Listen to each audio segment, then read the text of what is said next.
So, Photo Universe, how's it going? So here we're at part 4. We're going to do a part 4 because I figure I want to wrap this up.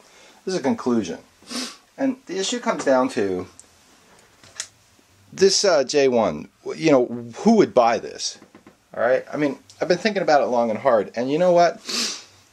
I prefer the interface on the J1, but at the end of the day, it's the G3 that fills the need for me right now. And the reason for that is, there's a couple of reasons. First of all, the G3 has a hot shoe and a viewfinder, and those are the two reasons really.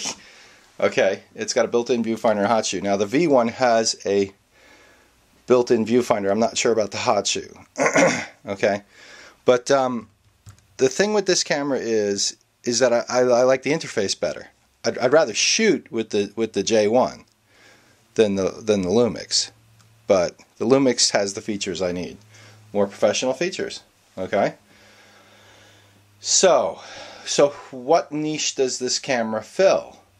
Well, you know, I'm having trouble wrapping my head around that, because, you know, if you want to point and shoot, you'd be better served if you're an outdoor photographer who wants to point and shoot. Get one of those Pentax WG1s. They're crush-proof, water-resistant, weather-proof, you know, cold-proof. That would give me, and they're $250, $300, half the price. Alright, if I want a more sophisticated camera and I don't have a DSLR, get a K5. It's about the same, you know, it's the same portability and capability, but you get a lot more camera. You get a professional camera. Alright, I know it's a lot more money too, but it's a, you know, a mirrorless camera cannot do what a DSLR does.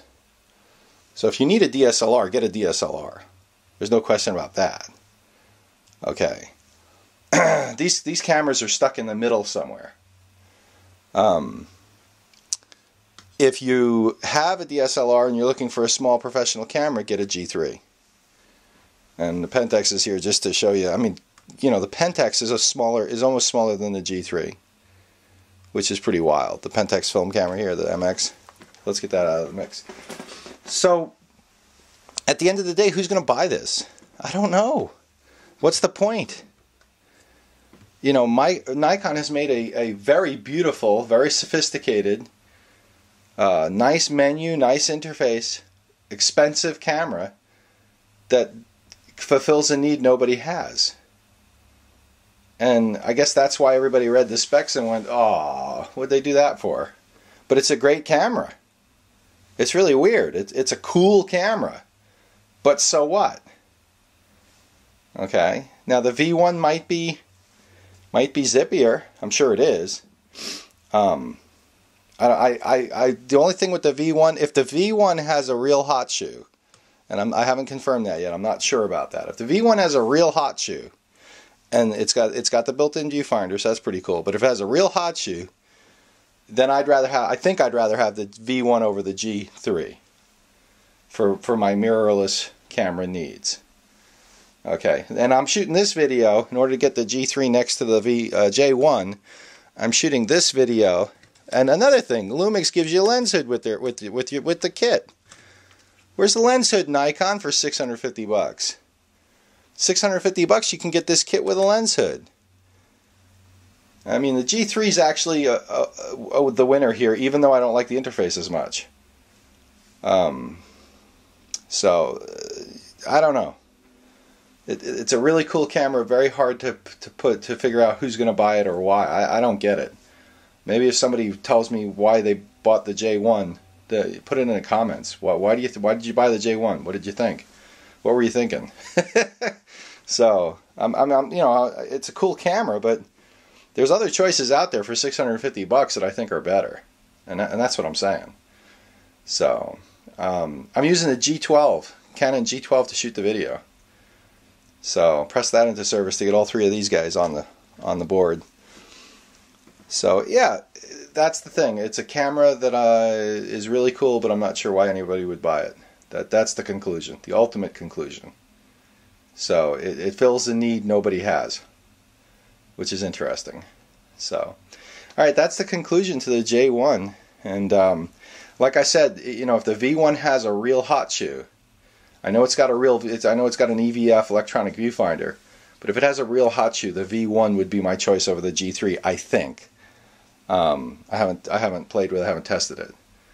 But right now, the G3 is definitely the winner. And what puts these two into the playing field is they're the same price. Okay, it's the same money for a G3 with the kit lens 14 to 42, or the J1 with the kit lens 10 to 30. That's the same money. And Panasonic gives you a lens hood. Plus, 52mm filters are better. So, than 40.5. Hot shoe viewfinder. Yeah. So, alright, that's where we're at. This is Photo Universe. Doing a review the best we can of the J1. Not really a review. I mean, if you want all the bells and, you know, a run through of everything that the camera does, sooner or later, dpreview.com will have every switch laid out and all the specs, and that's great. This is more philosophy of use. These are philosophy of use videos, not really reviews. So, alright, Ed with Photo Universe. And you know what? You can get the specs from Nikon, you can get it from dpreview, you can get it from everybody else, but where are you going to get like philosophy of use videos? Okay, I know they're opinions, but I'm sure they help people make decisions. And this is what I'd like to see if I was looking to buy a camera. Is what somebody thinks that's used a lot of cameras. So, and that's what I'm trying to do here. So, all right, that's Ed with Photo Universe. I hope I'm helping somebody out there, and we'll see you later. Bye.